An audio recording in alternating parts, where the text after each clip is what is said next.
Sí, claro, estamos en un evento de la transformación curricular integral organizado por el equipo de implementación de la transformación curricular en territorio.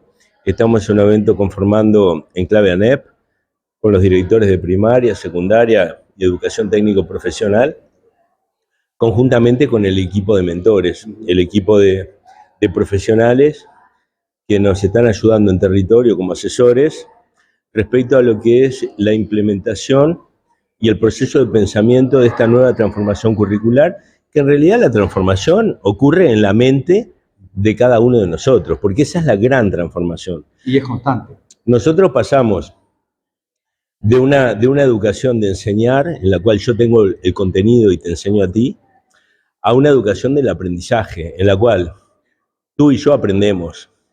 Tú generas procesos cognitivos diferentes a los míos y compartimos en el centro de la clase desde el contexto con una mirada, obviamente no olvidando los contenidos.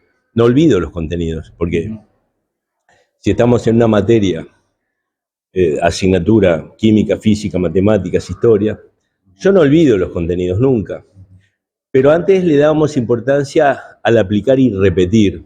A ver si recordás vos tu educación, en la cual si vos no repetías lo que el profesor te había dicho durante el periodo, no entendías nada. Digo, no podías crear algo nuevo, no podías reflexionar y no podías crear algo nuevo. Era una cosa de qué es eso o no hay otra. Ahora generamos procesos en la cual el estudiante, desde el contexto en pleno siglo XXI, el estudiante ya viene con contenidos, porque el estudiante tuvo acceso a Internet, tuvo acceso a la educación, a YouTube, tuvo acceso a todo. Ese acceso que tuvo el estudiante desde que nació hasta que nosotros lo vemos, está en la mente de ese estudiante. Cognitivo se refiere a lo que ocurre en la mente, y proceso es un proceso del conjunto de actividades que ocurren en la mente de la persona, proceso cognitivo. A eso nos referimos. Hay dificultades también en ese proceso, ¿no?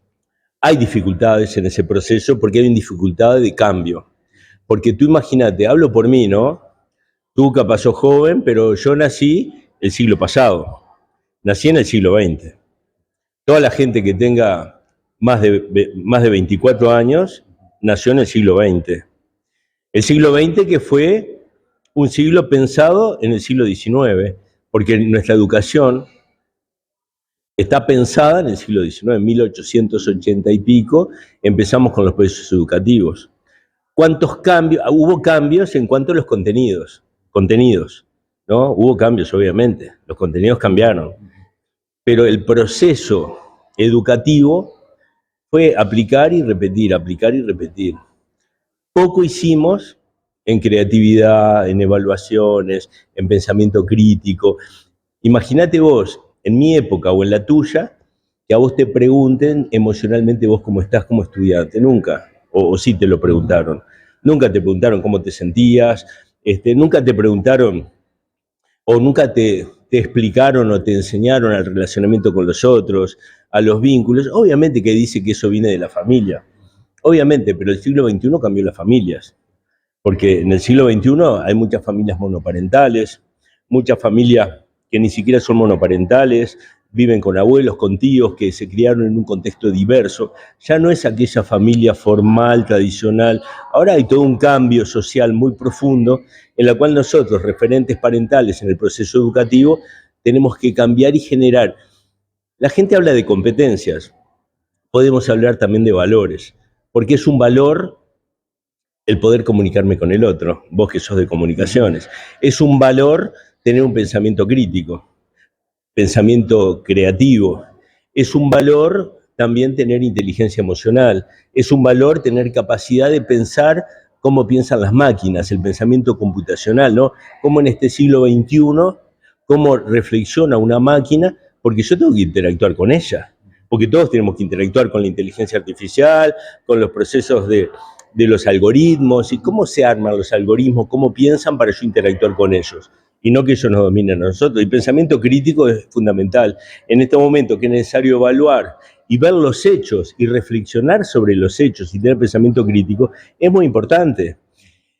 A eso le llamamos, a esos valores le llamamos competencias. Las competencias que un chico del siglo XXI tiene que tener.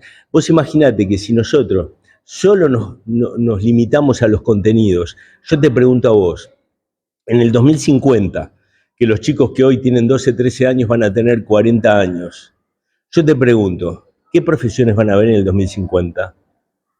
¿Los vamos a educar para qué profesión? Es por eso que tenemos que educarlos en una mente abierta, en un contenido reflexivo. Por ejemplo, el pensamiento científico-matemático, por ejemplo, las comunicaciones, la lectoescritura, ser ese dinamismo para que el chico sea capaz de reflexionar, autoanalizarse y cambiar. El mundo cambia, la estructura cambia. Ahora el mundo cambia cada 6 meses, 5 meses, es otro mundo. En el 2050, ¿para qué mundo vamos a educar? Reina Reyes se lo preguntó hace un montón, una pedagoga uruguaya, y yo me lo pregunto ahora, en clase, el siglo XXI, el 2050, esos chicos, ¿con qué se van a enfrentar? Bueno, que tengan pensamiento crítico, comunicación, creatividad, análisis, que tengan reflexión profunda de sí mismo y de los demás, que se conozcan sus emociones. Con eso armamos un ciudadano que se autocrece y se autoconstruye. La autoconstrucción del ser humano hoy por sí mismo es un evento muy importante. Es una premisa.